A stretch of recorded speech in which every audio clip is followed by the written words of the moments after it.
Ok, donc dans le module, donc les indispensables, on a vu jusqu'à maintenant donc la généricité, donc les collections. Maintenant, on va voir les exceptions.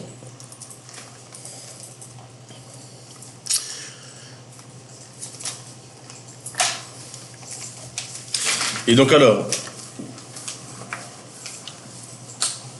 donc les exceptions, donc voilà, donc c'est pour éviter les plantages. Et donc pour cela, on va utiliser donc des structures, on va utiliser try-catch. Donc il faut savoir que certains éléments, certains traitements sont parfois à risque. Donc pourquoi? Car le programmeur ne peut savoir à l'avance si l'instruction qu'il écrit fonctionnera correctement ou non au moment de l'exécution. Car cela dépendra des paramètres dont il n'a pas le contrôle. Quand on va chercher un fichier, on n'a pas forcément la certitude que ce fichier continuera à exister, pardon.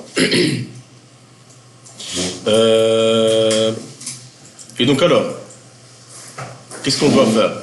Donc on doit utiliser donc les blocs try-catch, donc ce qui veut dire littéralement, donc essaye ceci.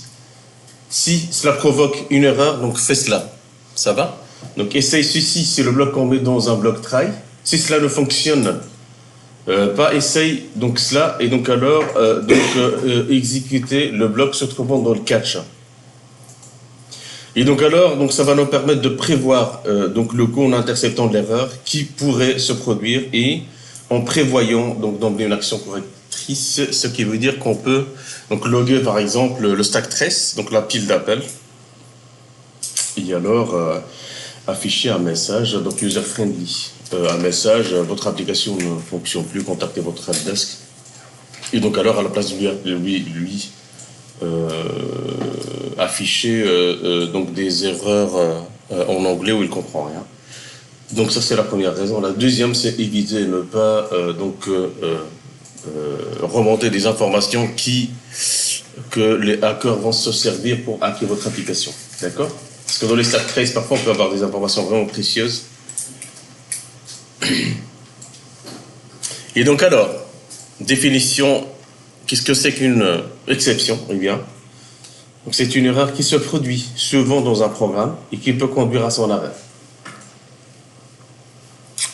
Donc les messages d'erreur sont générés par des exceptions qui n'ont pas été capturées. Donc capturer une exception, c'est le fait de la gérer. Prenons un petit exemple. Vous avez un petit exemple ici. Hop, donc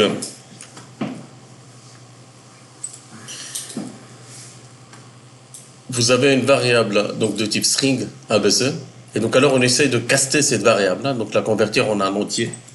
Ça ne va pas fonctionner, donc ça on le sait. Maintenant, donc cette variable, donc il peut récupérer une information à partir d'un web service, et cette information est censée être tout le temps un entier. Supposons que le fonctionnaire, donc il s'est trompé à un moment donné, je dis fonctionnaire, c'est l'utilisateur. Et que voilà, il tape un numéro et puis il tape une lettre. Et donc alors, en essayant de parser cette valeur et la convertir en un entier, eh bien, une erreur va être levée, donc de type number format exception. Et là, ce qu'il faut faire, on va capturer cette erreur et on va la traiter. Ensuite, on va continuer l'exécution de notre code sans interruption. Ok. Donc la hiérarchie des exceptions. Maintenant que vous avez vu donc la programmation orientée objet, vous comprenez un petit peu donc la relation entre les classes. Donc à la racine, donc vous avez une classe. Donc les erreurs et les exceptions sont en fait des objets Java. D'accord? Donc les erreurs et les exceptions sont des objets en Java. Donc ces objets appartiennent à des classes qui étendent toutes directement ou indirectement quoi? La classe est throwable. Donc throwable, donc le package qui se trouve dans le package java.lang. Donc il se trouve dans le package java.lang. On verra la différence donc, entre les deux juste après. Et donc alors, Comme vous le voyez, cette classe est immédiatement étendue par deux autres classes. Erreur, donc pour les erreurs runtime, donc les exceptions, donc qu'il n'est pas besoin de gérer explicitement ici. D'accord? Et ensuite, exception. Pour les exceptions, donc laissons donc celles qu'on doit gérer. Donc ces erreurs, ces types donc de problèmes, on peut gérer, mais ces types-là, on ne peut pas les gérer.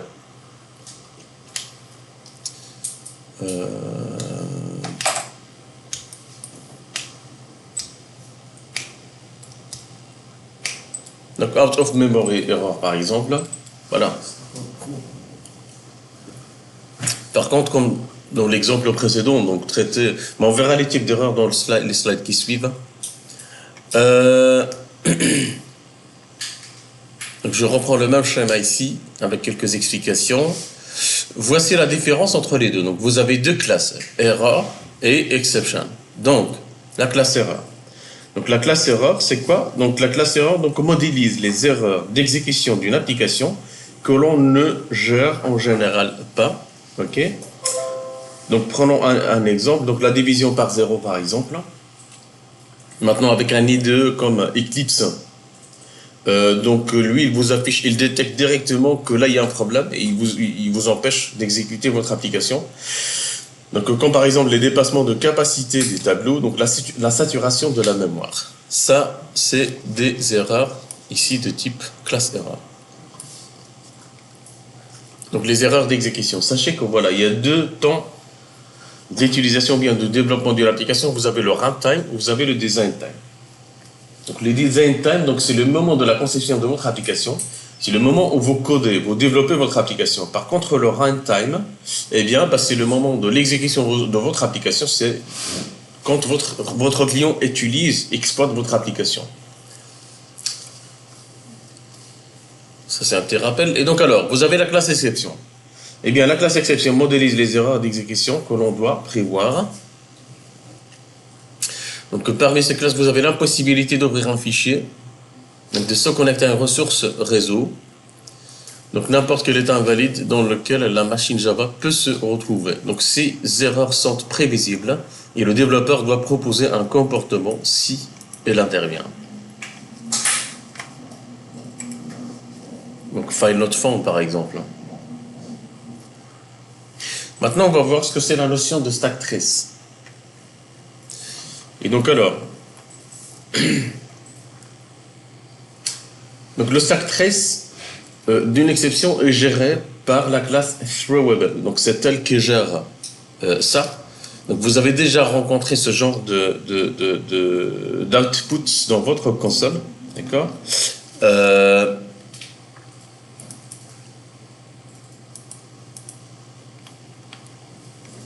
Voilà, je vais agrandir un peu.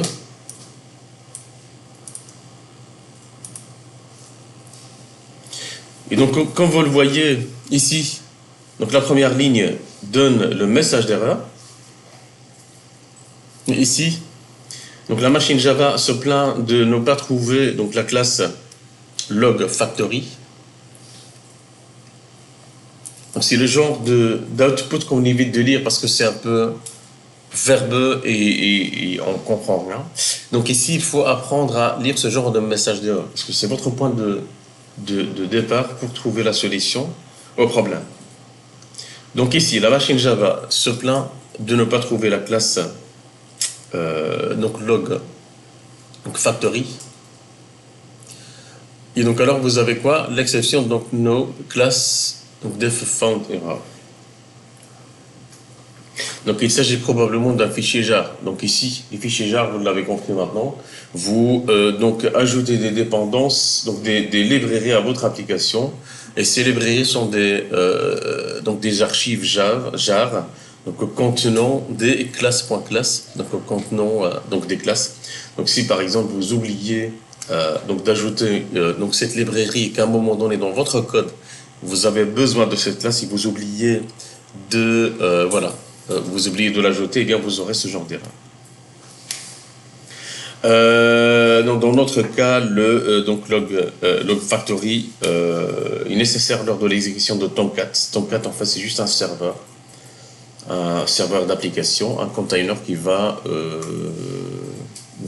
rendre votre application disponible au travers un navigateur.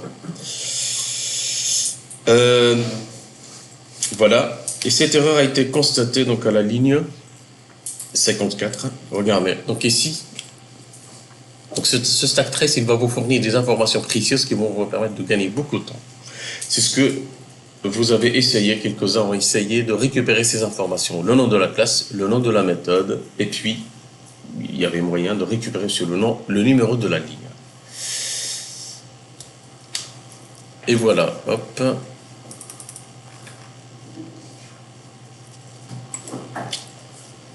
Et donc alors, vous avez pas mal de méthodes vous permettant de récupérer ces informations, donc ces metadata. Et donc alors, on peut utiliser cette méthode pour générer des fichiers de log, des fichiers historiques, des fichiers de log. Et donc alors, en appelant cette méthode, on peut donc loguer ligne par ligne. Au niveau de chaque ligne, on peut loguer le message d'erreur. On peut loguer l'exception initiale dans le cas où le chaînage d'exception est utilisé. Parce que comme vous allez le voir tout à l'heure, donc les exceptions sont levées d'une méthode à une autre. C'est pour ça qu'on appelle le stack trace, la pile d'appel. Donc on peut remonter, donc déléguer la gestion, le traitement de l'exception à une classe parente, comme on peut la traiter localement. Ensuite, vous avez le get stack trace. Donc c'est pour obtenir un tableau de stack trace elements. Donc chaque élément représente une méthode appelée jusqu'à celle où est traitée l'exception. Donc get class name, donc le nom de la classe. Le file name envoie le nom du fichier où se trouve la classe. Donc pour récupérer le nom du fichier, donc le numéro de la ligne et puis le nom de la méthode. Maintenant, on va voir donc ce que c'est le traitement des exceptions. Donc le principe est le suivant. Donc un traitement d'une exception donc, contient deux aspects. La première chose, c'est l'interception des exceptions. Ensuite, le lancement. Donc l'interception. On intercepte une exception et on la lance. Donc intercepter une exception revient à utiliser le bloc try catch finally donc pour récupérer les exceptions et ensuite réaliser les actions nécessaires. Donc try, donc je teste ce code, j'exécute ce code. Si un problème survient, je traite donc l'exception levée. Mais le problème c'est que parfois on ouvre des flux de travail, des flux. Donc supposons que voilà on ouvre des flux. Donc la lecture par exemple d'un fichier, il faut que malgré qu'une exception est levée, il faut avoir l'opportunité et l'occasion de fermer ce flux. Donc le problème c'est que quand une exception est levée, l'exécution s'interrompt. Et donc alors on n'a pas la possibilité de fermer ce flux parce qu'il consomme des ressources. Et qu'est-ce qu'on fait? On a prévu un troisième bloc, finally. Dans ce bloc en fait on va faire le nettoyage. Entre autres, donc fermer le flux par exemple scanner, ou bien fermer le flux de la lecture donc d'un fichier. Voilà, c'est ça. Donc c'est pour ça que maintenant, voilà, finally facultatif, vous l'utilisez quand vous avez donc des traitements à faire, donc des flux à fermer, par exemple. Ensuite, vous avez le lancement d'exception. Le lancement d'exception, donc explicitement par le développeur dans une méthode avec throws et throw. On verra ça. En tout cas pour les exceptions créées donc par le développeur. On verra la différence entre les deux mots-clés. Ça va? Dans les slides qui viennent.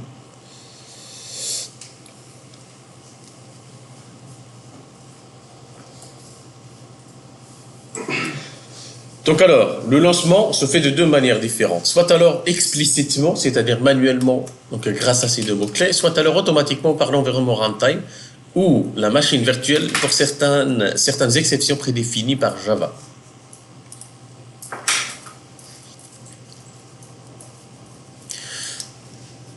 Maintenant, le point suivant, on va voir les catégories d'erreurs. On va voir qu'il y a trois types de catégories d'erreurs. Donc les erreurs syntaxiques, donc les erreurs d'exécution et les erreurs logiques. Ça va? Donc qu'est-ce que c'est que les erreurs syntaxiques? Donc, les erreurs syntaxiques se produisent au moment de la compilation, provoquées par des mots-clés mal orthographiés. Ils sont plus rares maintenant avec des outils, des IDE. comme Eclipse, NetBeans et JBuilder, donc ici. Donc supposons que vous avez par exemple le for et vous tapez R deux fois. Ça c'est une erreur syntaxique. Parce que ce sont des tokens, des jetons utilisés par le langage même. Et lui, si vous tapez for avec deux R, il ne comprendra rien. Il va vous signaler une erreur. Eh bien, il s'agit d'une erreur syntaxique. Bah, maintenant, si vous tapez deux R, Eclipse va vous proposer la correction. Donc, voulez-vous remplacer deux R avec un seul R. Et donc alors, pourquoi? Parce qu'il y a une analyse syntaxique lors de la saisie. Donc à l'UNIF, on avait un TP très intéressant, c'était la création d'un compilateur. Et qu'est-ce qu'il fait ce compilateur? C'est un langage, donc inventer un langage de programmation. L'objectif, c'est partir d'un fichier texte contenant des instructions. Et donc alors, nous, on devait parser, donc analyser ce fichier, et donc mettre en place une analyse sémantique, syntaxique et aussi pragmatique. Et donc alors, traduire ce fichier texte en une application Java opérationnelle. Et cette application, l'objectif, c'est implémenter des fonctionnalités d'une montre. Donc c'était une société qui construit des montres. Il fallait développer la partie software. Et donc ces montres, en fait, il faut faire des déclinaisons. Une montre sportive, une montre normale, une montre classique. Et en fonction du type de la montre, on doit choisir telle ou telle application. Et donc alors, on implémentait vraiment les boutons. Vous voyez, les boutons à gauche et à droite. Et c'était intéressant parce que là, on voyait vraiment comment un langage fonctionne et on devait justement faire cette analyse syntaxique. Et donc, alors, il fallait vérifier donc, les mots réservés au langage. Et là, vous voyez vraiment le cœur du système, vous voyez vraiment comment ça marche. Et donc, vous voyez un peu la différence entre les types d'erreurs. Et donc, alors, ici, vous avez les erreurs de syntaxe qu'on peut éviter donc en grande partie grâce à des IDE comme Eclipse. Donc pourquoi? Vous avez l'autocomplétion, c'est-à-dire donc si vous tapez contre l'espace, ben, vous avez for. Vous n'avez pas for avec deux R. Ensuite, vous avez les erreurs, les types d'erreurs d'exécution. Donc ce sont des erreurs qui apparaissent, donc elles sont vraiment très très dangereuses, ces types d'erreurs. Pourquoi? Parce qu'elles apparaissent après l'exécution de l'application. Ça veut dire quoi concrètement pour vous? Ça veut dire que ce sont des erreurs cachées. Donc ça veut dire que vous crevez à développer une application et après un mois, bah, vous développez le premier module, vous le déployez, vous fournissez un livrable au client et donc le client, il continue à utiliser son application et puis hop, quelques erreurs qui apparaissent. Pour corriger ces erreurs, eh bien, il faut corriger les erreurs, redéployer l'application. Et quand vous corrigez une erreur et que l'utilisateur utilise, le client utilise déjà votre application, le problème c'est que vous pourrez faire face à des erreurs de régression. C'est-à-dire, vous corrigez un petit bug et vous cassez une autre partie que le client a validé, il est tout content parce que c'est la valeur ajoutée que vous posez à votre client. À un moment donné, donc le client va se poser des questions, mais lui, il ne sait pas ce qu'il fait. Il nous livre une application et puis après il nous livre une application, donc une version pire que la version précédente. Donc c'est pour ça que ces erreurs sont un peu dangereuses, dont il faut faire vraiment très attention quand vous développez votre application. Et donc alors parfois on ne sait rien faire, vous n'avez pas le choix parce que vous n'allez pas disparaître pendant 3 ans et puis dire au client, donc j'ai terminé votre application. Et finalement c'est parce qu'il veut, vous voyez, vous êtes à côté de la plaque. Non, il faut livrer le plus tôt possible et il faut implémenter des tests de régression. Donc il y a des tests unitaires et puis des tests de régression. Et donc alors, ces erreurs apparaissent après l'exécution. Lorsqu'on lance l'exécution de l'application, la syntaxe du code est correcte, mais l'environnement ne permet pas l'exécution de l'instruction utilisée dans l'application. Donc la syntaxe est correcte, il n'y a aucun problème. Mais le problème, c'est que voilà, c'est que parfois il y a des erreurs. Une petite anecdote, une fois je travaillais sur une application, TestGen, donc c'était une application pour le ministère de la Santé, et dans cette application, qu'est-ce qu'il fallait faire? C'est une application qui consolide les informations donc des citoyens, en fait, c'est dans une seule base de données, et ces informations proviennent des différentes mutuelles. Et donc alors, on a développé l'application, on l'a testé en local, on était deux, donc Alison et moi, on a développé l'application, on l'a déployée, et donc alors, chez le client, ça ne marche pas. on le cale, voilà, chez nous, ça a marché sans aucun problème. Et on a galéré pendant 3 jours à chercher la solution parce qu'en fait, on a testé vraiment. Donc, le problème, c'était quoi? C'était que dans le code, on avait tapé le nom de la base de données de dev. Et donc, alors, l'application, c'était promed underscore dev. Et en production, je mettais, moi, une convention de nommage. Donc, promed underscore prod. D'accord? Et donc, alors, parce qu'on a hardcodé, la mauvaise idée, donc hardcodé le nom de la base de données quelque part dans des requêtes SQL, fatalement, l'application marche en local chez nous, mais pas chez le client, parce que chez lui, la base de données, c'était underscore prod. Je simplifie, hein, donc l'application ne retournait pas un message, la base de données n'existe pas. Donc c'est un truc hyper compliqué, dont je ne vais pas entrer dans les détails, c'est pas l'objectif. Et donc alors vous voyez comment le problème peut parfois arriver.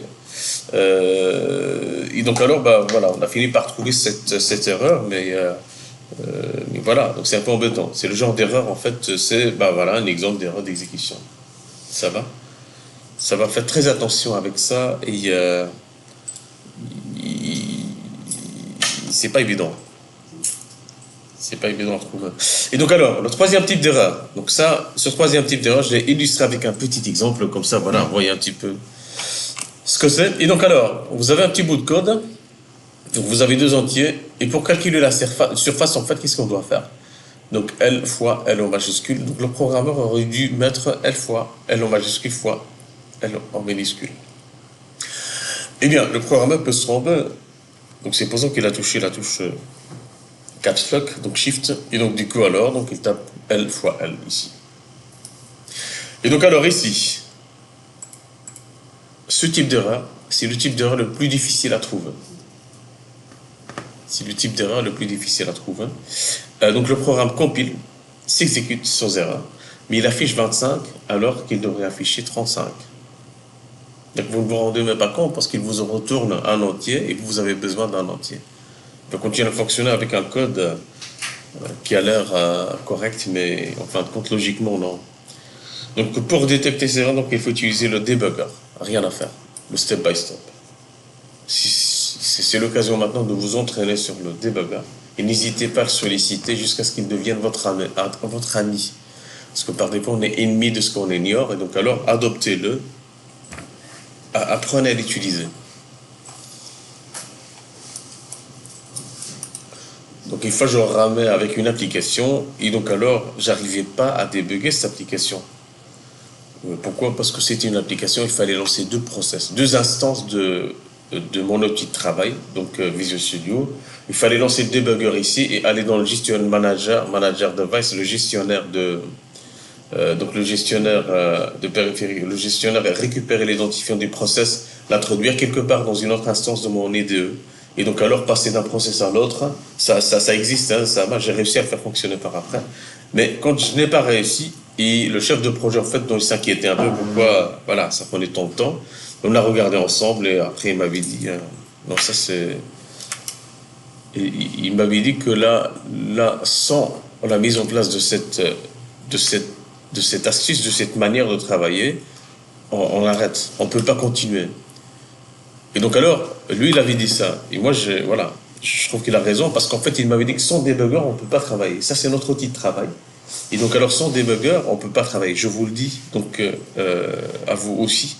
Sans pouvoir débugger, vous ne pouvez pas continuer à travailler. C'est votre outil, vous développeurs, le debugger, numéro 1. D'accord? C'est hyper important. J'insiste, je le répète, parce que j'ai remarqué que les stagiaires évitent. C'est un truc en anglais comme ça bizarre, et ils évitent. Je le répète parfois 3 fois, mais ils continuent à éviter. Ce n'est pas une bonne idée. Ce n'est pas une bonne idée parce que vous allez rester 3 heures et après je vais regarder avec vous. En 5 secondes, c'est résolu. Pourquoi? Parce que moi, je vais voir le debugger.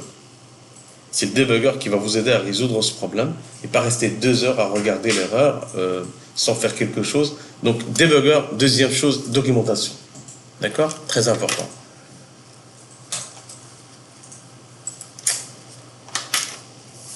Ok, donc ici, donc ici, syntaxe, on peut avoir plusieurs catchs. Et donc alors, vous pouvez, après un try, donc avoir plusieurs catchs. et on indique pour chaque catch le type d'exception à gérer. Le type d'exception à gérer. Regardez, donc les catchs qui sont ici, il y a un ordre un peu particulier, du plus spécifique au plus général. Pourquoi? Parce que nous, on a suspecté que ce bloc d'instruction peut lever plus qu'un type d'exception. Donc on fait une recherche, donc voilà, il y a une instruction qui va se connecter à une base de données. Ensuite, à un moment donné, il y a une boucle où on n'a pas le contrôle sur la taille de la liste. Donc on risque d'avoir une exception de type out of memory, donc dépassement de capacité, et je ne sais pas quoi encore. Et donc alors qu'est-ce qu'on fait? Eh bien, on va ajouter ces catchs l'une après l'autre, mais tout à la fin, on va ajouter un catch général par défaut.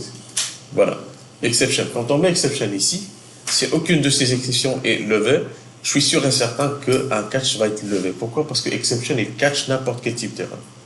C'est une best practice qu'il faut faire tout le temps. D'accord? Quand vous n'êtes pas sûr d'un bloc de code, vous ne savez pas ce qui se passe derrière et qu'il risque de lever une exception, vous ajoutez par défaut catch exception. Le finally, donc, c'est pour terminer proprement. Donc, le traitement pour terminer proprement. Oui? Pourquoi ne pas mettre exception tout au début? Parce qu'en fait, quand tu mets exception tout au début, ici, et qu'une exception dépassement de mémoire, dépassement de capacité levée, eh bien, donc cette exception va être catchée par exception, chose qui est moins pertinente que de catcher l'exception out of memory. Moi, j'aimerais la catcher avec exception out of memory ou pas. Donc, ton traitement peut ne pas être le même en fonction de l'exception. Ouais.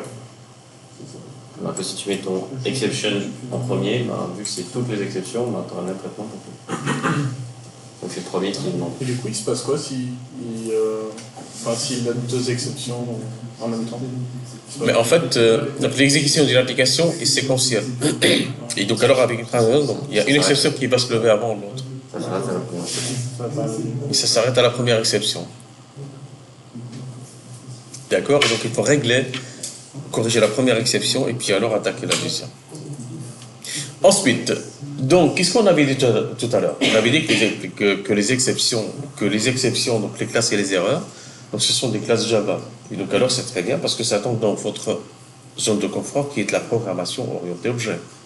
Donc sachez que vous pouvez créer vos propres classes d'exception. Et donc alors on peut, mais d'abord donc je vais montrer donc ces exceptions built-in. Ouais, donc il y a, voilà, ici.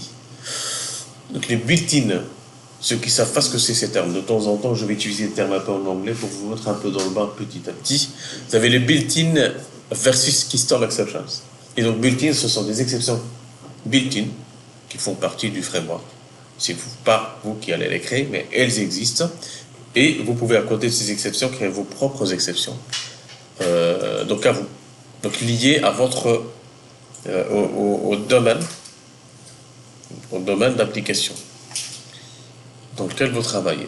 On fera un petit exemple tout à l'heure. Et donc alors, à part les exceptions proposées par l'API Java, il est parfaitement possible d'en définir d'autres utilisables dans son propre programme. Et donc alors, dans les exceptions, vous avez les built-in exceptions et user-defined exceptions. Et donc alors, créer ses propres exceptions est particulièrement simple, puisqu'il suffit d'une chaîne de caractères qui représente le message d'erreur. Donc voici un petit exemple.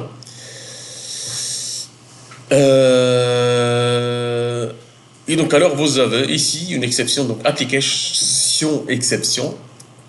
Donc cette exception, qu'est-ce qu'il doit respecter une convention de nommage, une nomenclature, c'est qu'en fait, vous allez, après le nom de votre exception, ajouter un suffixe exception. D'accord? Tout le temps. Et cette classe doit étendre la classe exception. Ça va? Eh bien, c'est une classe alors, donc, qui peut avoir un constructeur. Et donc alors, le constructeur à implémenter, c'est celui-là. C'est simple. Simplement, vous passez une chaîne de caractères, et là, vous tapez votre propre description du message d'erreur. Donc là, je ne peux pas être négatif, par exemple, ou peu importe. Cette exception va être donc passer à la classe parent exception, comme on avait vu, donc avec le mot-clé super. Et cette exception va être récupérée dans le catch. Donc vous pouvez la loguer ou bien l'afficher directement à l'utilisateur final. Et donc alors, cette façon de procéder est toujours préférable donc à l'utilisation d'une exception générique. Et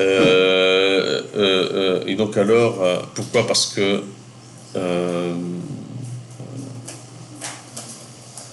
ce sont des exceptions dédiées. Parce que parfois, quand un problème survient, eh bien, son traitement ne se limite pas au fait d'afficher un message, mais il faut créer toute une classe, tout un petit mécanisme qui permet justement de faire des traitements, faire des concaténations. Comme ça, vous voyez, on peut gérer cette exception d'une manière professionnelle. Et ce traitement, on peut l'encapsuler dans une classe, d'accord? C'est le traitement de l'exception qu'on va réifier, on va lui donner vie, et on va dédier toute une classe pour le gérer, d'accord? De toute façon, il faut le faire. C'est comme ça qu'on fait donc d'habitude.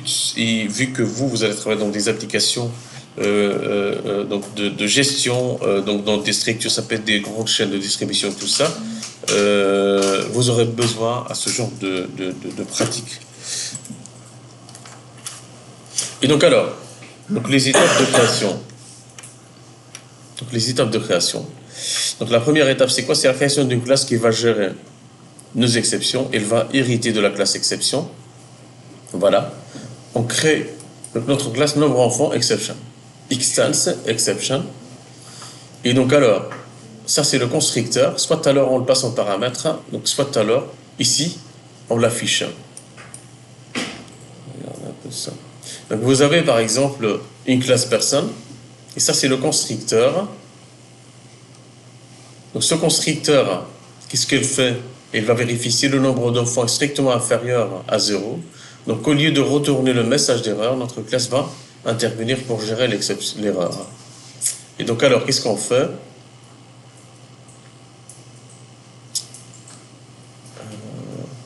Donc throw new, Donc qu'est-ce qu'on fait? Donc cette classe, qu'est-ce qu'elle fait? C'est elle qui va gérer l'exception avec un throw new exception. Donc nombre enfant exception, c'est-à-dire que le programme main, attendez, donc je pense que j'ai le main ici, voilà. Donc c'est-à-dire que le main, donc l'application ici, donc le main, qu'est-ce qu'il va faire lui? Il va instancier un objet de type personne. D'accord? Il va instancier un objet de type personne. Ici, l'exception est levée, eh bien, le main va catcher donc l'exception qui a été levée et qui est du type nombre enfant exception. D'accord? Et quand on va catcher cette exception, on va tout simplement avoir le message qu'on a programmé ici. Je vais adapter cet exemple. Il y a un petit détail qui me chiffonne.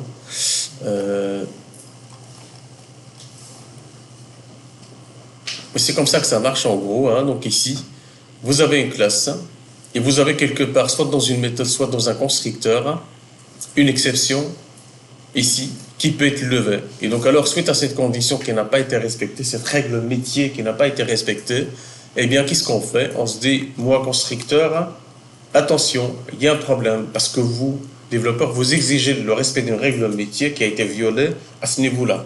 Donc je tire la sonnette d'alarme et qu'est-ce que je fais? Je remonte ce signal d'alarme au programme appelant et j'arrête l'exécution. Donc si pas moi, je suis incapable de traiter ce genre d'exception, mais je suis capable de le signaler au programme appelant. Je stoppe l'application et je remonte le signal d'alarme à qui? Au programme appelant. Et donc alors, pour que moi, constructeur, je sois capable justement de remonter cette information, eh bien techniquement, il faut ajouter sa throws nombre enfant exception. Vous voyez, c'est une écriture un peu spéciale parce que c'est entre la parenthèse fermante et la cola d'ouvrante du code du constructeur. Ça va?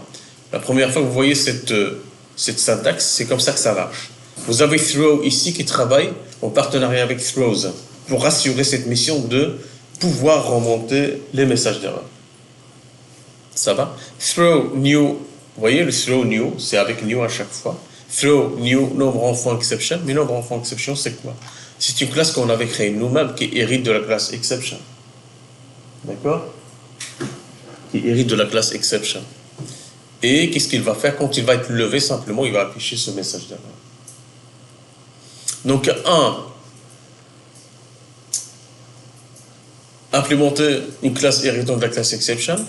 2, voici un cas d'utilisation. Moi, constructeur, je ne sais pas gérer cette exception. Je la délègue au programme qui m'appelle, peu importe le programme. N'importe quel programme qui va à un moment donné instancier, essayer d'instancier un objet de type personne et qui ne respecte pas cette règle, et bien du coup, hop, je lève une exception. Et le constructeur va la déléguer au programme appelant. Et qu'est-ce qu'il fait le programme appelant? Vous voyez, c'est tout un écosystème à ça. Le programme appelé lève l'exception, et le programme appelant sait que le programme appelé lève une exception. Du coup, à chaque fois que je vais essayer d'instancier un objet de type personne, je dois utiliser ce bloc dans un try-catch. D'ailleurs, Eclipse va vous le signaler. Si vous oubliez le try-catch, lui, il va aller lire la définition de ce constructeur, il va voir qu'il y a un moment donné throw quelque part, et il va vous dire, attention, vous devez catcher et gérer une exception qui peut être levée à ce niveau-là. Et donc alors, il va vous permettre de générer ce try-catch, tout simplement. Et ici, vous traitez votre erreur. Ça va? Voici le code complet de cet exemple.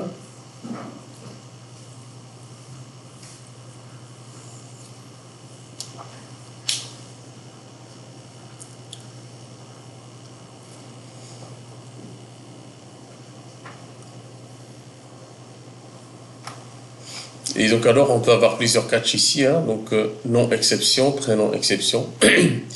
Donc, c'est plus qu'une seule exception élevée. Ben là, on va pouvoir donc gérer plusieurs exceptions. J'ai adapté ce code. Pourquoi j'ai dit tout à l'heure que je vais adapter ce code? Parce qu'il y a juste des petites best practices qui ne sont pas là. Mais là, tout à l'heure, je vous ai parlé qu'il faut chaque fois ajouter donc exception ici, donc catch exception. Je ne l'ai pas mis ici. Mais voilà, vous voyez un petit peu le principe. Le finally. Un petit exemple de nettoyage de code. Et voilà. Donc alors, mais réagir au déclenchement d'une exception. Comment réagir au déclenchement d'une exception? Vous avez donc ce slide ici. Vous avez deux approches. Donc les deux approches sont les suivantes. Soit alors la méthode est assez grande pour gérer l'exception en elle-même. Bon, voilà, il n'a pas besoin, vous voyez, dans un centre d'appel, vous avez plusieurs lignes. Donc la première ligne et la seconde ligne, c'est la première ligne. Donc le technicien ou bien l'agent n'arrive pas à résoudre ce problème d'office. Il va vous mettre en contact avec un expert, avec une personne de deuxième ligne. Et donc alors c'est la même chose. Ici, le exception instance, c'est-à-dire on traite l'exception au moment, à l'endroit où elle s'est produite. Et donc c'est la méthode qui gère cette exception comme un grand. Donc soit l'exception est traitée localement au code exécuté, donc soit alors on remonte, soit l'exception est transmise à la fonction appelante, qu'elle-même peut choisir ce qu'elle en fait. Donc la seconde ligne ici, ça va? Throw, la première ligne, throw, donc la seconde ligne. Donc le throw ici, elle permet de lever une exception manuellement en instanciant un objet de type exception. Voici un petit exemple. Donc si la température c'est au moins 40, donc throw, new, exception. Sinon, le throws permet de signaler à la GVM qu'un morceau donc, de code est susceptible de déclencher une exception et qu'il faut utiliser donc try-catch. Donc voici l'exemple. C'est au niveau de la signature de la méthode qu'on va ajouter le throws ici. D'accord? Et alors, une exception peut être déclenchée de deux façons. Donc, soit l'exécution du programme ne se déroule pas de la façon tout prévue à la machine, Java génère une exception, soit le programme décide lui-même de déclencher une exception afin de signaler à la méthode appelante que quelque chose ne se déroule pas comme prévu. Donc, un petit exemple qui illustre donc, certains cas ici. Donc déclenche le célèbre donc null pointer exception. Pourquoi? Parce qu'en fait vous avez utilisé un objet qui n'a pas été déclaré ou bien instancié. Donc le deuxième cas, donc là vous déclarez un tableau et hop vous sollicitez un emplacement qui n'existe pas. Donc ici index out of bound exception, donc dépassement de capacité du tableau. Et voilà, donc ici un petit schéma que j'ai trouvé intéressant, que je partage avec vous ici. Donc ces 3 exemples sont des erreurs, il n'y a pas besoin d'écrire, on n'a pas besoin d'écrire de code pour les gérer. Ça va? Ce sont des erreurs, ce ne sont pas des exceptions, d'accord? On n'a pas besoin de les gérer. Et donc ici, on notera la différence entre la génération manuelle d'une exception qui utilise le mot clé throw sans S, ici, génération manuelle. Donc c'est moi qui décide à quel moment je vais lever l'exception. Et la déclaration au niveau de la signature d'une méthode. Stack, throws. Ça va? Petit résumé, avant de passer à la suite. Donc une exception correspond à une erreur, une exception est la superclasse. Donc une exception correspond à une erreur, d'accord? Une exception est la superclasse qui gère les exceptions. Donc les classes d'exception personnalisées héritent de la superclasse exception. Donc le bloc try catch est l'instruction qui permet de capturer les exceptions. Si l'exception est levée dans un try, alors les instructions de catch seront exécutées. Un try peut avoir plusieurs catch. Avec throws, on peut prévoir la JVM qu'une méthode, prévenir, tirer la sonnette d'alarme, la JVM, le Java Virtual Machine, la machine virtuelle, qu'une méthode est à risque. Et avec throw, on peut instancier un objet de type exception. On peut utiliser le multi-catch, donc gestion simultanée de plusieurs exceptions via donc le pipe. Ça veut dire quoi? Donc ça veut dire que ici, vous voyez, vous avez plusieurs catch ici. Vous avez la possibilité de les énumérer en un seul catch avec pipe comme séparateur. Ça veut dire que vous pouvez mettre nombre enfant exception, pipe, vous voyez, non exception, pipe, prenons exception, pipe. Comme ça, voilà, vous raccourcissez un peu votre code.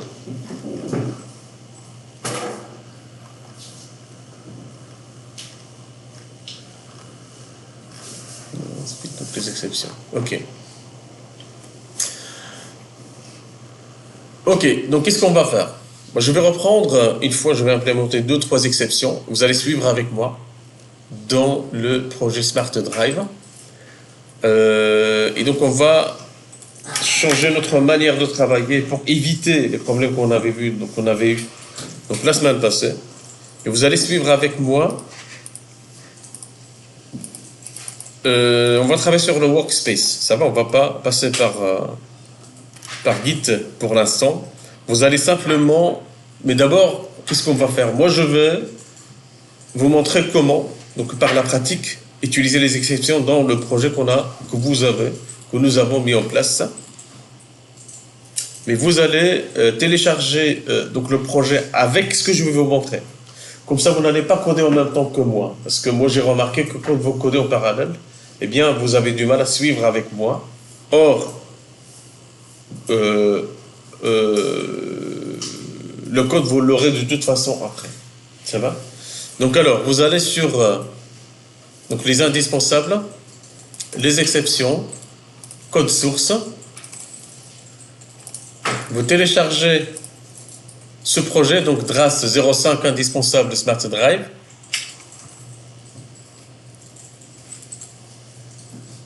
Ça va? Et vous allez l'importer. C'est un zip, c'est un point zip.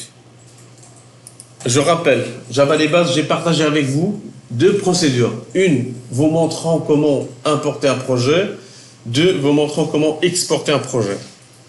Ben, moi, je vais importer un projet.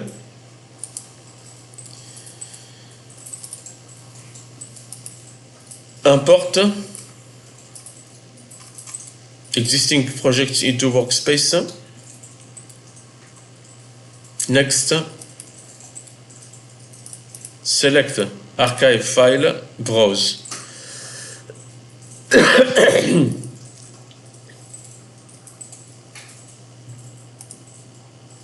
Donc je vais chercher le projet que je viens de télécharger. Hop, donc indispensable, DRAS 05. Ouvrir.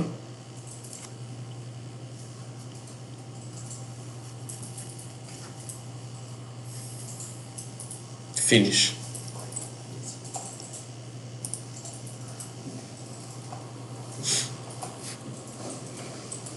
Mounir, Oui. en important le projet, vous n'avez pas besoin de le dézipper ou pas? Non, pas besoin de le dissiper. Lui, il va le dissiper pour vous. Après, quand tu lances sur un carré, une archive, c'est un chiffre.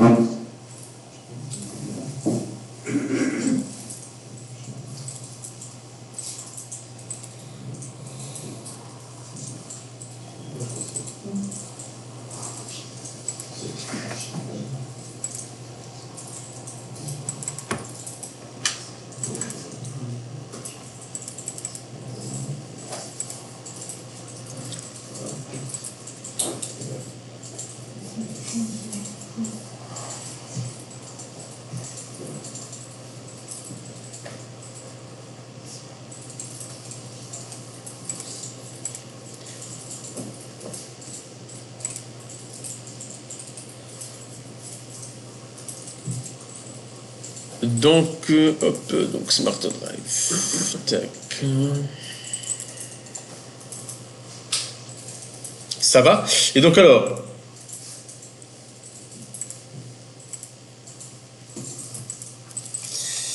moi je veux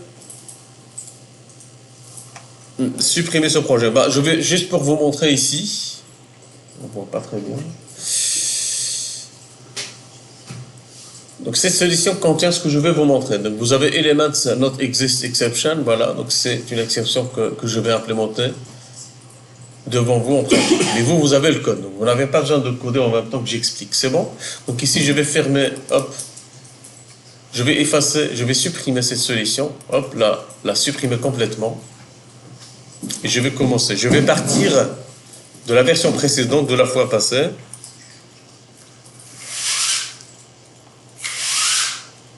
Voilà, ça c'est mieux. Merci. Hein. Donc, je rappelle encore une fois, vous n'avez pas à toucher ni Git Kraken ni Java Dev. Vous travaillez tous sur le workspace. Donc l'import que vous avez fait, vous devez le faire dans votre workspace. Ceux qui ne l'ont pas fait dans le workspace, lèvent une fois leur main. Ok, vous devez le faire dans le workspace, ça va? Dans mon workspace par défaut qui est Java. D'accord. Vous refaites l'opération parce que sinon on va. Bon, je change de workspace. Donc vous allez dans File, Switch Workspace ici. Du coup, je délète le projet. Non, pas vraiment. Regardez ici. Donc je rappelle en fait cette notion de workspace. Attendez, je vais attendre que les autres.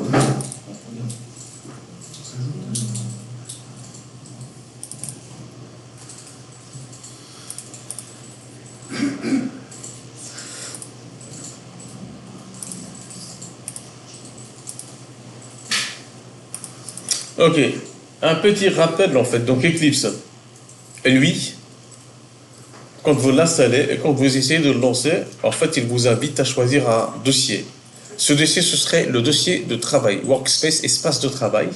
Et donc alors dans ce dossier, c'est un dossier un peu spécial qui est supervisé ou bien qui est monitoré, surveillé par Eclipse.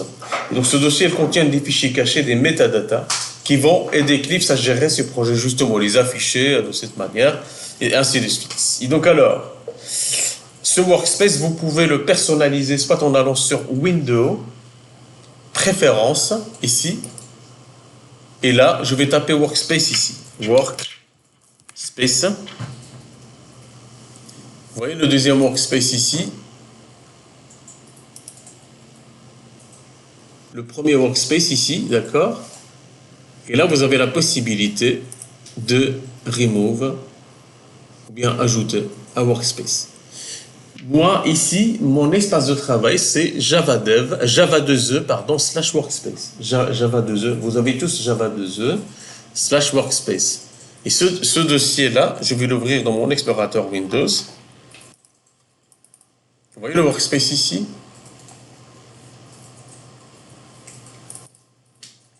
Vous voyez, il y a des dossiers .metadata. Eh bien, il contient des informations, voilà, sur votre installation Eclipse. C'est ici que vous devez décompresser votre projet. Est-ce qu'il y en a parmi vous qui n'ont pas importé le projet que je viens de vous montrer dans le workspace?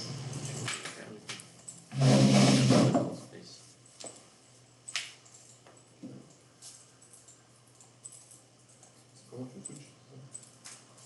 Attends, tu veux et tu peux open le système, il reste tout muet, il y a un service.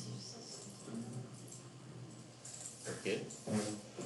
Ça va? Tu l'as importé dans ton workspace ou pas? Oui, je suis en train. D'accord, il est là. Très bien. Très bien. Voilà. Ouais, alors, les switch workspace. Je pense que tu es... Va sur Other. C'est juste si tu ouvres le workspace, on va il faut le activer. Je vais voir si tu as ton dossier workspace.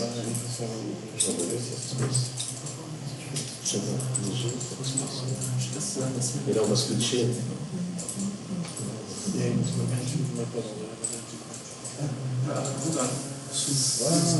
là, mais il est pas là.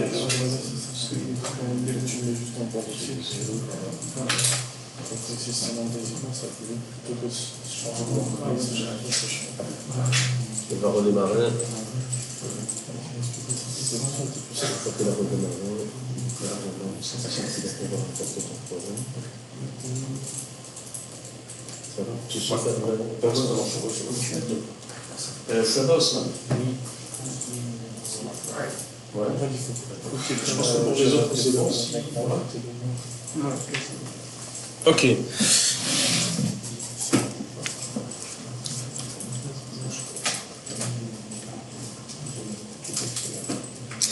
Ok, donc qu'est-ce qu'on fait? On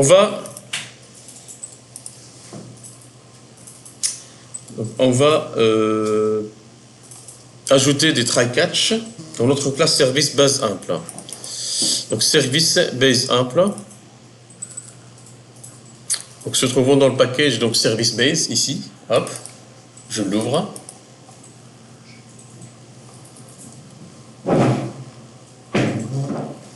Donc je vais par exemple à la méthode update.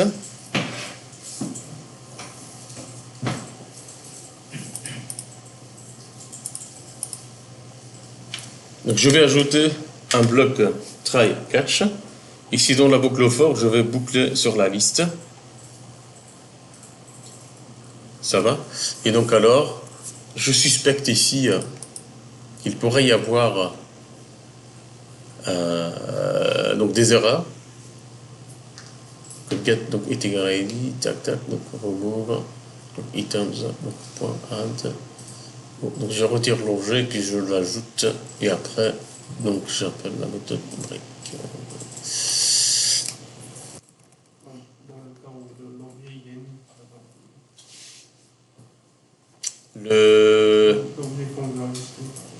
Ah oui, oui. Donc entre autres, donc on peut avoir par exemple ce cas-là. Donc qu'est-ce qu'on fait? On va simplement sélectionner la boucle for. Je vais faire un clic droit et je vais choisir Surround with. Vous pouvez le taper à la main, hein, le try catch. Donc try catch block. Et qu'est-ce qu'il me fait là en fait? Il va simplement wrapper ce code dans un bloc try catch. Ça va? Vous voyez un petit peu mieux comme ça? Ça va? Try catch. Eh bien. Eh bien, qu'est-ce qu'on va faire? On va déplacer cette ligne de code, c'est pas ici, donc on va la déplacer, on va la mettre dans le... Si on peut la laisser ici, et on peut... Donc ça c'est pour loguer, donc c'est une information, parce qu'en fait, donc, quand vous utilisez un système de log, vous avez plusieurs types d'informations. Vous avez soit alors des informations, vous avez des warnings et vous avez des erreurs. Des niveaux, voilà, des niveaux de logging. Nous, pour illustrer, ben voilà, pour l'illustration de notre exemple, on va déplacer simplement cette ligne de code dans le cache, comme ça.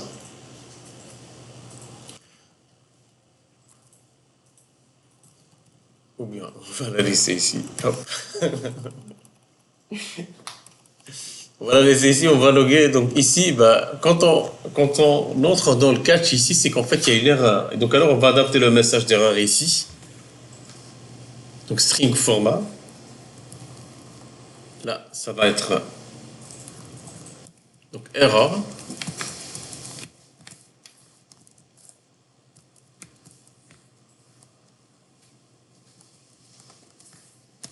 Mais une erreur in dans la méthode update. Passe l'identifiant tac tac. Et qu'est-ce qu'on fait ensuite? On va mettre un plus. Vous voyez la classe exception, voici l'objet. Cet objet, par défaut, il va contenir toutes les informations que je vous ai montrées dans le slide précédent, celui-là. C'est ça. Voilà, on peut avoir ces informations à ce niveau-là. Et donc alors, moi je vais récupérer simplement le message. Donc point. Vous voyez ce que j'ai? J'ai tout ça. Get message. Donc full stack trace, get cause, donc la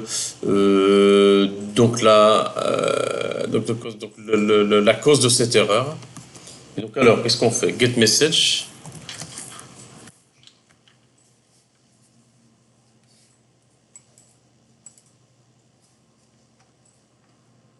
Voilà, ça c'est un exemple.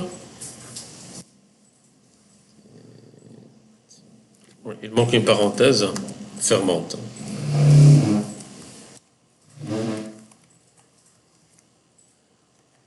Qui illustre l'utilisation du try catch. Maintenant, ce qu'on va faire, on va implémenter notre propre exception.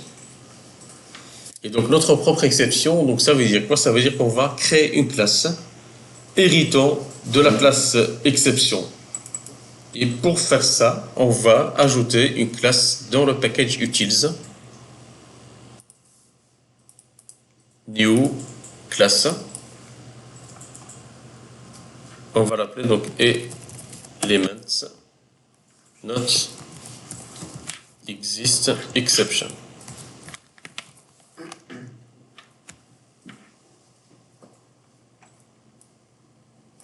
Finish. Cette classe étant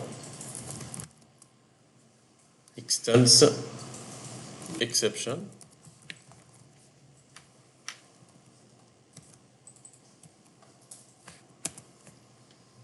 On va générer un constructeur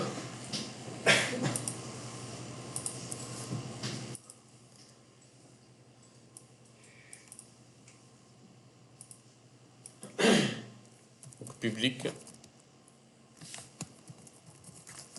elements.exception et on va lui passer un string. Donc message. Donc le message, on va le passer au constructeur de la classe parente exception. Point virgule.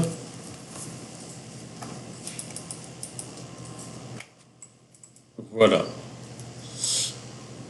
Ça, c'est un exemple de la déclaration d'une exception, donc personnalisée.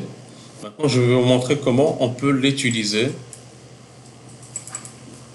Et pour faire ça, on va aller voir dans la méthode findById de la classe service base ample.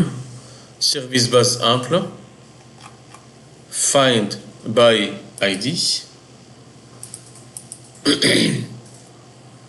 Et donc alors, qu'est-ce qu'on fait ici?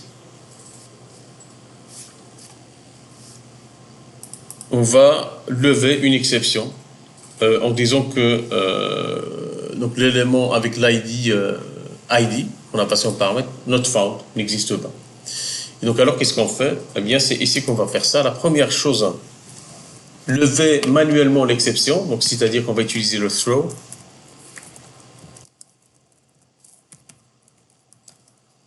Throw new elements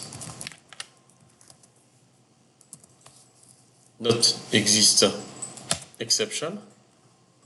Le message que je vais passer, c'est un message que je vais fabriquer moi-même. Et je vais utiliser string.format.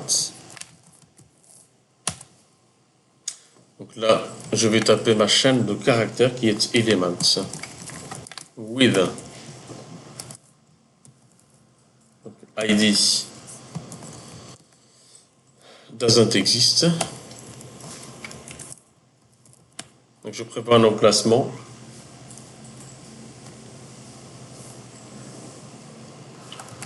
Virgule ID. Hop.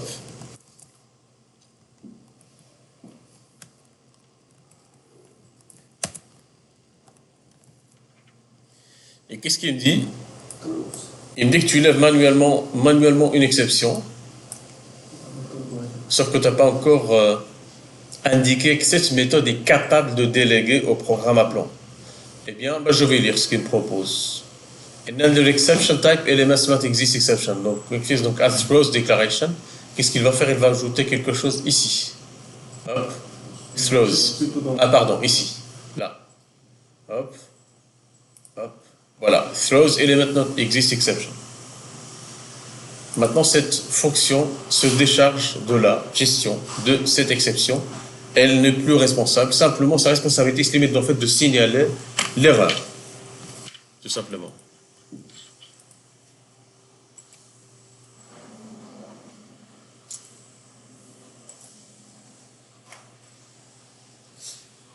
Et donc alors, voilà, on va faire pareil. Donc pour la méthode, donc delete by ID.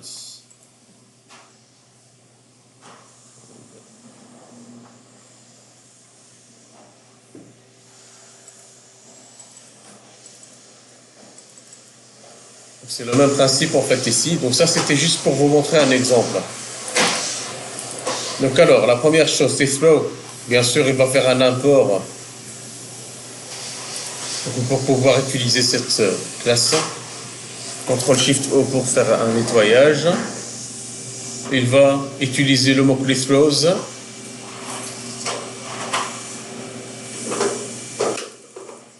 Et il délègue l'utilisation donc ici donc, pour la classe. Et donc alors, le find by ID, on l'a utilisé dans la méthode main normalement. Ici, find by ID, on l'a utilisé où?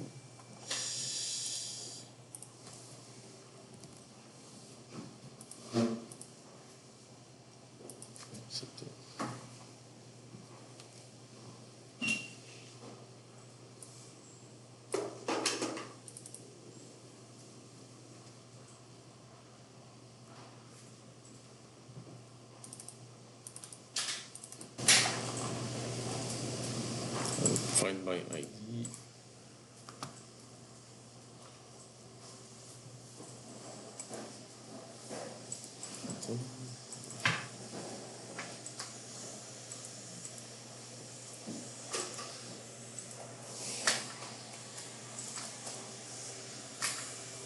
Donc c'était dans...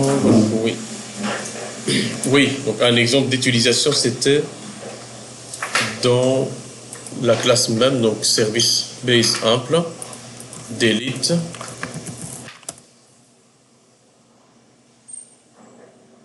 by ID,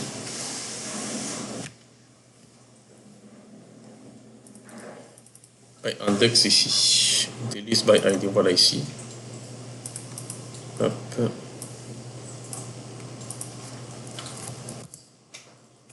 This class.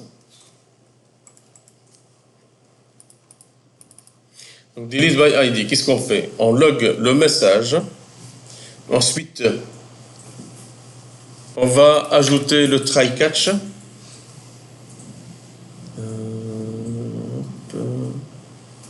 Donc, ça c'est delete by ID. Récupère l'ID et ensuite.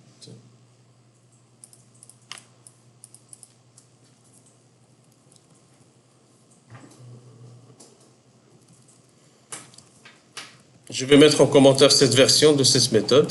Donc, je vais faire une deuxième implémentation. Et donc alors, donc delete by ID, la première chose que je vais faire, c'est hop, booléen delete by ID. Tac. Je vais récupérer donc l'ID ici. J'ouvre et je ferme la parenthèse.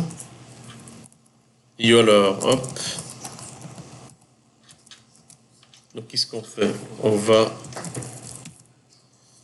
Je ne vais pas loguer maintenant. Je vais simplement effectuer une recherche sur l'item en question en appelant la méthode this.findById en passant l'identifiant que j'ai reçu en paramètre. Ensuite, donc qu'est-ce que je vais faire? Donc this.items. Bien getItems.remove pour supprimer l'élément, donc item, point virgule. Donc, vu que je retourne un booléen, donc alors return true, point virgule, sinon find by ID. Et donc regardez ici, oups. Donc find by ID, c'est une méthode qui est susceptible de lever une exception de type element not exist, exception. Et donc alors, c'est ce que je vous expliquais tout à l'heure. Qu'est-ce qu'elle fait lui ici? Il me souligne cette méthode en rouge en disant quoi? Unhandled exception. Donc type element not exist exception. Donc une exception non gérée, vous n'avez pas géré une exception qui peut survenir. Et là il me propose deux manières de faire. Soit alors surround, donc with try catch, c'est-à-dire je gère cette exception localement, ce qui va me donner un code du style, voilà, comme celui-là. Et donc alors ici je traite l'erreur, soit je fais marche arrière, et là je choisis add throws declaration. Simplement, je dis ok. Donc la méthode que j'ai appelée peut lever une exception, moi je ne sais rien faire, je renvoie la patate chaude à la méthode qui m'appelle moi.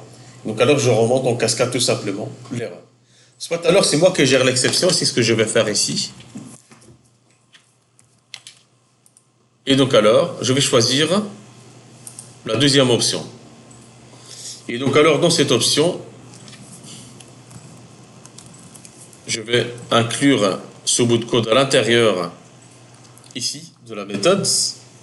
Et qu'est-ce que je fais? Je vais gérer mon exception. Hop. Je vais loguer, donc logs manager, point virgule, string, point format, donc erreur. Le Exactement. Donc, hop, point add, log, voilà. Donc, format, donc il s'agit d'une erreur qui s'est produite, où ça?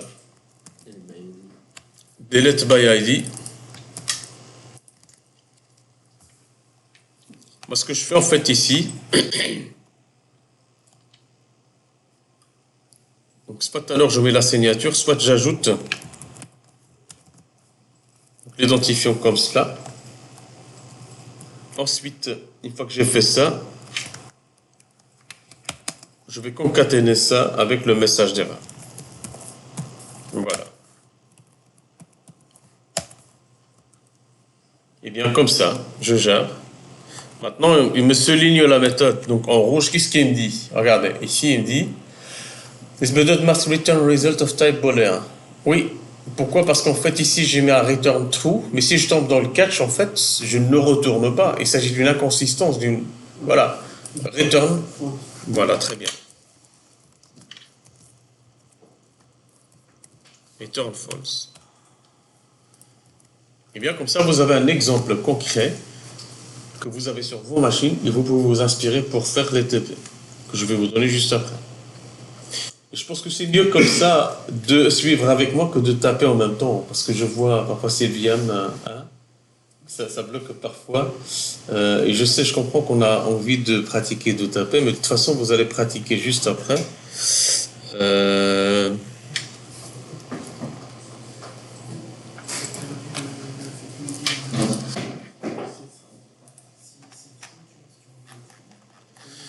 Ok, ce qu'on vient de faire ici, le TD, maintenant, vous avez donc 2 exercices, je pense, hein.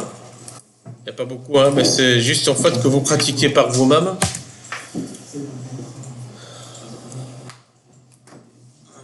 Vous avez l'exercice donc 52-11, donc découvrir le mécanisme de la gestion des exceptions. L'objectif de cet exercice, c'est quoi? C'est découvrir le mécanisme de la gestion des exceptions. Donc utiliser les clauses try, catch, finally, puis les clauses crossroads. Et donc alors, on veut écrire la fonction saisie correcte qui permet de saisir correctement un entier. Donc si l'utilisateur saisit une donnée, donc le format n'est pas celui d'un entier, le programme lève l'exception input mismatch exception. La première question, la fonction devra traiter cette erreur en fournissant une solution alternative. Donc un message d'erreur sera affiché avec la proposition d'effectuer une nouvelle saisie. Ça va? Donc la classe input mismatch exception, donc c'est une classe, c'est une exception built-in, donc qui fait partie du framework du langage Java, appartient au package donc Java Util. La deuxième question, l'entier saisi doit être impérativement supérieur à 10. On demande donc de créer une classe d'exception adaptée à cette erreur, puis de modifier le programme afin de traiter ce cas d'erreur. On aurait pu utiliser l'exception prédéfinie, legal argument exception, pour vérifier que l'entier saisi est supérieur à 10. Le deuxième TP, ben voilà, donc la suite de Fibonacci donc, est définie par, voilà, donc écrire une fonction calculant le énième nombre de la suite. L'entier saisi doit être impérativement supérieur à 0. On demande donc de créer une classe d'exception adaptée à cette erreur pour la traiter. Et let's go.